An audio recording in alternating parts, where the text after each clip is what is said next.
Welcome to Samaithu Rusi segment. நம்ம இன்னைக்கு வாழைக்காய் அவியல் எப்படி பண்றதுன்னு பார்க்கலாம்.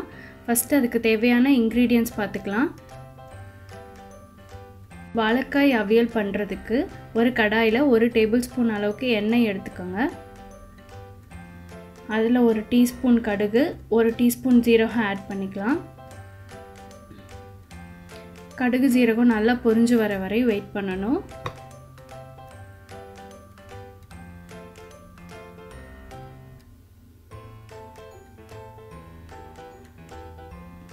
இப்போ நல்லா பொரிஞ்சிருச்சு. இதோட நம்ம வெட்டி வச்சிருக்க வெங்காயம், பச்சை மிளகாய், கறிவேப்பிலை எல்லாம் சேர்த்து நல்லா வதக்கிக்கலாம். எல்லாம் நல்லா வதங்கி பச்சை வாசம் போற வரையும் நல்லா வதக்கணும்.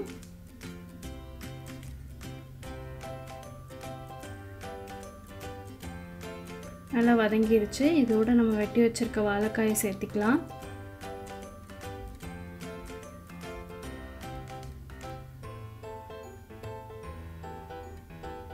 எல்லா வாழைக்காயும் இதோட சேர்த்து நல்லா மிக்ஸ் பண்ணி விடுங்க.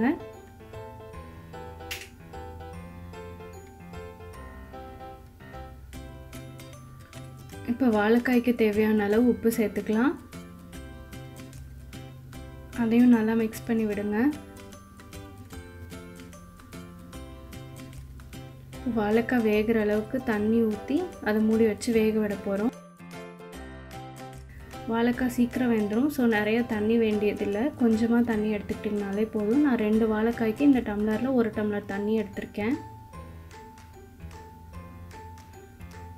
மூடி வச்சு வேக விடலாம். 5 நிமிஷம் கழித்து பார்க்குறோம். வாழைக்காய் நல்லா வெந்திருக்கு. இப்போ இதோட மஞ்சள் பொடி கொஞ்சம் ஆட் பண்ணி மிக்ஸ் பண்ணி விடலாம்.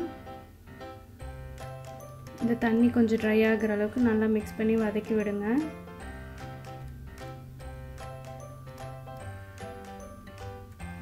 தண்ணி கொஞ்சம் குறையுது.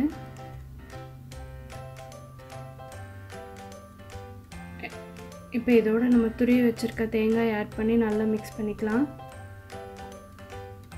இப்போ தேங்காய் ஆட் பண்ணோன்னே மீதி இருக்க தண்ணியும் நல்லா அப்சர்வ் ஆகி ட்ரையாக நம்மளுக்கு அவியல் கன்சிஸ்டன்சி கிடச்சிரும். இப்போ பார்த்தீங்கன்னா ஆட் பண்ணோன்னே தெரியும் உங்களுக்கு ஃபுல்லாக ட்ரை ஆகுது. அப்படியே தண்ணியெல்லாம் குறைஞ்சிருச்சு. அவ்வளோதான். நம்ம வச்சுருக்க கொத்தமல்லியை கடைசியாக ஆட் பண்ணி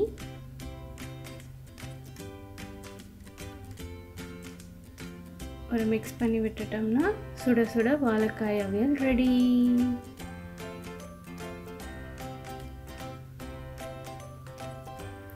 இந்த ஈஸியான ரெசிபி உங்களுக்கு பிடிச்சிருந்ததுன்னா எங்கள் சேனலுக்கு சப்ஸ்கிரைப் பண்ணுங்கள். உங்கள் ஃப்ரெண்ட்ஸ்க்கு ஷேர் பண்ணுங்கள். தேங்க்யூ.